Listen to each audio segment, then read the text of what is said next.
ಪ್ರೇಮಾನಂದ ರೆಡ್ಡಿ ಅವರು ನಮಸ್ತೆ ಸರ್, ಹೇಳಿ. ಸರ್ ನಮಸ್ಕಾರ. ನಿನ್ನೆ ನನಗೊಂದು ಒಳ್ಳೆ ರಿಸಲ್ಟ್ ಬಂತು ಸರ್. ಓ, ಹೇಳಿ. ರಿಸಲ್ಟ್ ಬಗ್ಗೆ ನನ್ನ ಖುಷಿಯನ್ನ ಹಂಚ್ಕೊಂತ ಇದ್ದೀನಿ ಇಲ್ಲಿ.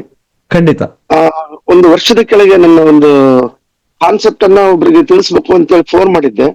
ಹಾ. ಸಿಕ್ತಿನಂದ್ರೆ ವರ್ಷ ಸಿಕ್ಕಿರ್ಲಿಲ್ಲ. ನಿನ್ನೆ ಅವರೇ ಫೋನ್ ಮಾಡಿದ್ರು.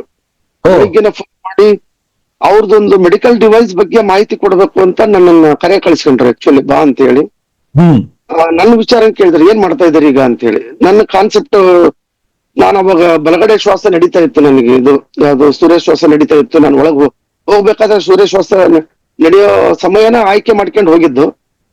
ಆಮೇಲೆ ಬಲಗಡೆ ಮಾಡಿ ಕೂತ್ಕೊಂಡು ನನ್ನ ಕಾನ್ಸೆಪ್ಟ್ ಅನ್ನು ಹೇಳಿದಾಗ ಅವ್ರು ತಮ್ಮ ಕಾನ್ಸೆಪ್ಟ್ ತಾವೇನು ಹೇಳ್ಬೇಕಂತ ಅನ್ಕೊಂಡಿದ್ದನ್ನ ಆಮೇಲೆ ಮೆಲು ಧ್ವನಿಯಲ್ಲಿ, ಸ್ವಲ್ಪ ಸಣ್ಣ ಧ್ವನಿಯಲ್ಲಿ ಹೇಳಿ ಮುಗಿಸ್ಬಿಟ್ರು ಅವರು. ನನ್ನ ಕಾನ್ಸೆಪ್ಟ್ ಅನ್ನು ತುಂಬಾ ಅಕ್ಸೆಪ್ಟ್ ಮಾಡ್ಕೊಂಡು, ಇದಕ್ಕೆ ನಮ್ಮನ್ನ ಯಾವಾಗ ಕರ್ಕೊಂಡು ಹೋಗ್ತೀರಿ, ನಿಮ್ಮ ಇದಕ್ಕೆ ಪ್ಲಾನಿಗೆ ನಾನು ಬರ್ಬೇಕಲ್ಲ ಅಂತ ಹೇಳಿ ಅವರು ಅಕ್ಸೆಪ್ಟ್ ಮಾಡ್ಕೊಂಡ್ರು. ಜೊತೆ ಗುರುವಾರನೇ ಅವರು ನಮ್ಮ ಕಾನ್ಸೆಪ್ಟ್ ಅನ್ನು ಅಕ್ಸೆಪ್ಟ್ ಮಾಡ್ಕೊಂಡು ಜಾಯ್ನ್ ಆಗ್ತಾ ಇದಾರೆ. ಅದು ಒಂದು ತುಂಬಾ ಖುಷಿ ವಿಚಾರ. ಅಭಿನಂದನೆಗಳು ಪ್ರೇಮಾನಂದ ರೆಡ್ಡಿ ಸರ್.